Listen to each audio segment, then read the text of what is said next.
Քաղաքացիական պայմանագիր կուսակցության մեծարգո վարչապետ, վարչության հարգելի անդամներ, սիրելի կուսակցական ընկերներ, սիրելի հայրենակիցներ։ Այսօր, երբ Հայաստանը հաստատուն քայլերով շարժվում է դեպի հարատև խաղաղություն,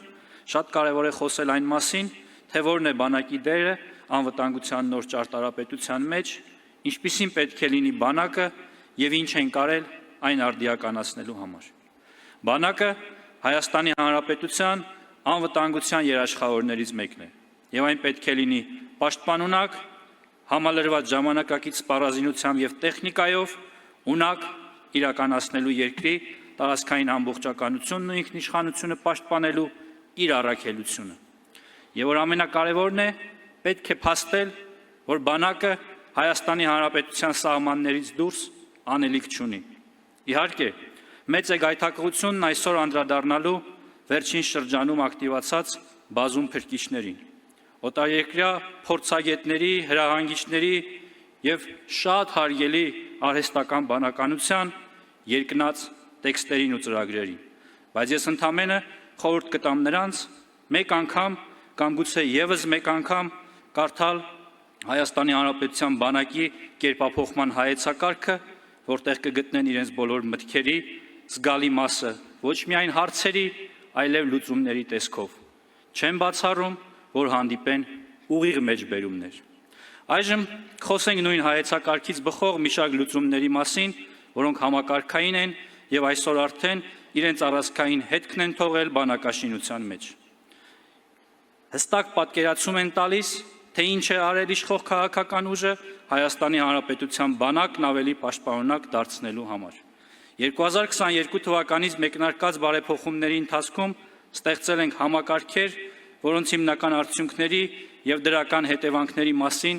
դեռ շատ է խոսվելու։ Բանակը պրոֆեսիոնալ դարձնելու նպատակին հասնելու համար բազում փոփոխություններ են կատարել, որոնց մասին կխոսեմ հնարավորինս հակիրճ։ Այսպես, արհեստավարժ բանակ կերտելու ճանապարհին ներդրել ենք պաշտպան հայրենիաց ծրագիրը, որն այսօր արդեն դարձել է կերպափոխվող բանակի կարևոր առանցքը, իսկ հազարավոր երիտասարդներ դառնում են ծրագրի շահառու եւ արհեստավարժ բանակի կարևոր մասնիկ։ Նրանք հնարավորություն են ստանում ատեստավորվել, ստանալ բարձր աշխատավարձ եւ նեցուկ կանգնել իրենց ընտանիքին եւ պետությանը։ Իդեպ, նրանց թիվն այս պահին 5319 է։ Վերջին տարիներին մեծ ուշադրություն է հատկացվել պայմանագրային զինծառայողների վարձատրությանն ու սոցիալական ապահովությանը։ Ատեստավորման ծրագրի ներդրման արդյունքում հազարավոր զինծառայողներ բարելավել են թե իրենց գիտելիքներն ու պատրաստության մակարդակը, թե ստացել են սոցիալական կայունության եւ բարեկեցության հնարավորություն։ Այսօր ատեստավորված զինծառայողները արկադրույքաչափից բացի ստանում են 205,000-ից մինչև 470,000 դրամ հավելավճար։ Խոստովանենք, որ նշված գումարն աշխատաշուկայում այլևս մրցակցային եւ մոտիվացնող աշխատավարձ է։ Կարևոր եմ համարում խոսել զորակոչի եւ զորահավաքային ռեսուրսի կառավարման ուղղությամբ կատարված փոփոխությունների մասին։ Թեմա, որ դուր չի գա պատերազմի կուսակցությունների ներկայացուցիչներին,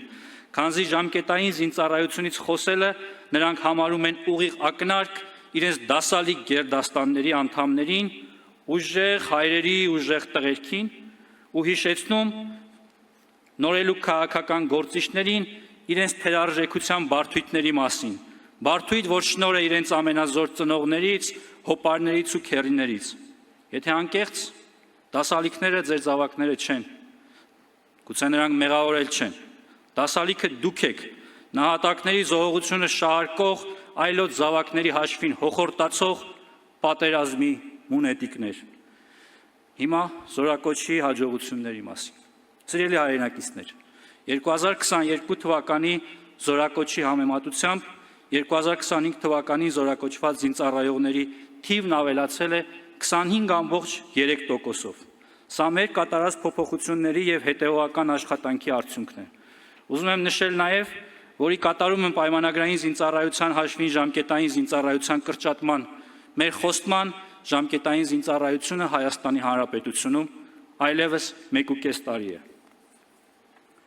Բանակն ամբողջական չէ առանց պահեստազորի։ Երկար տարիներ մեր երկրում պահեստազորի հավաքներին մատերի արանքով են նայել։ Տարիներ շարունակ 100 հազարավոր պահեստազորայիններ չեն իմացել ինչ է վարժական հավաքը, չեն իմացել իրենց կցագրման, ստորաբաժանման, իրենց առջև դրվելիք պոտենցիալ խնդրի հանձնարարության մասին։ Պատկան մարմիններն իրենց հերթին չեն իմացել այդ մարդկանց գտնվելու վայրի, հետագա կրթության, աշխատանքի նոր բնույթի, առողջության, հնարավոր հաշմանդամության եւ անգամ մահացության մասին։ Այսօր արդեն ստեղծված է տարածքային պաշտպանության նոր համակարգը, որի միջոցով իրականացվում են 25-օրյա վարժական հավաքները, որին տարեկան ծառայության են ներգրավում հազարավոր Հայաստանի Հանրապետության քաղաքացիներ։ Սա փոփոխություն է, որ պիտի դառնա պաշտպանական համակարգի կարևոր առանցքներից մեկը։ Օգտվելով առիթից ուզում եմ շնորհակալություն հայտնել մեր պահեստազորի քաղաքացիներին, որոնք թողնելով իրենց գործը, իրենց առօրյան, իրենց հոգսերը գալիս եւ 25 օր նվիրում են հայրենիքին։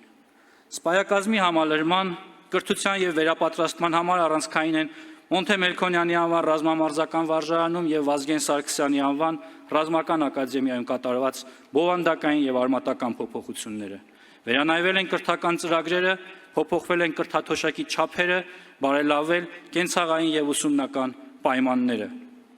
2026 թվականին Վազգեն Սարգսյանի անվան ռազմական ակադեմիայում կուրսանտների կրթաթոշակը գերազանց առաջադիմության պարագայում կազմում է 75-ից 175 հազար դրամ, կախված թե որ կուրսում են ասովորում։ Նույնը կարող եմ ասել Մոնթե Մելքոնյանի անվան ռազմամարզական վարժարանի մասին։ Նրանք ստանում են 15,000-ից մինչև 45,000 դրամ կրթաթոշակ։ Ռազմական ակադեմիայի շրջանավարտներն այս տարվանից նշանակմանը զուգահեռ կստանան բնակարան գնելու վկայագրեր մինչև 35 միլիոն դրամ արժեքով։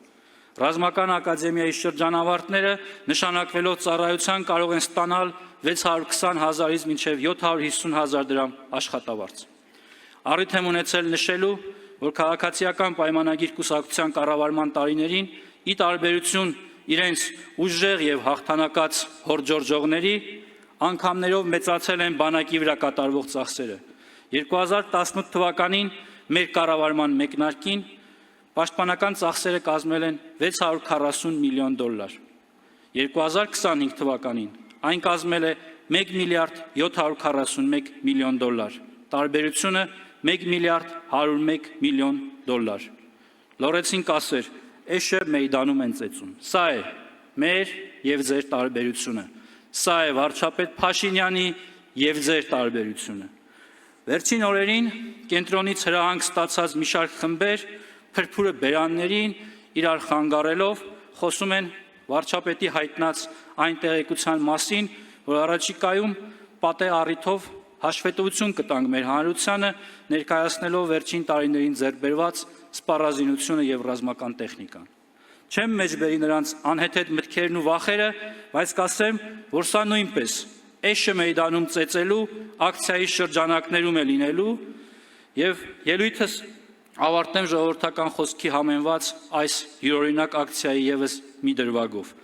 Վերջին հարց ու պատասխանի ժամանակ հնչեցրել եմ, որ 2022-25 թվականներին կատարված սպառազինության եւ ռազմական տեխնիկայի գնումները 5 ու 4 անգամ ավելին են, քան 1998-ից 2018 թվականներին կատարված գնումները։ Խոսքը հեղափոխությանը նախորդած 20 տարիների մասին է։ Սա նույնպես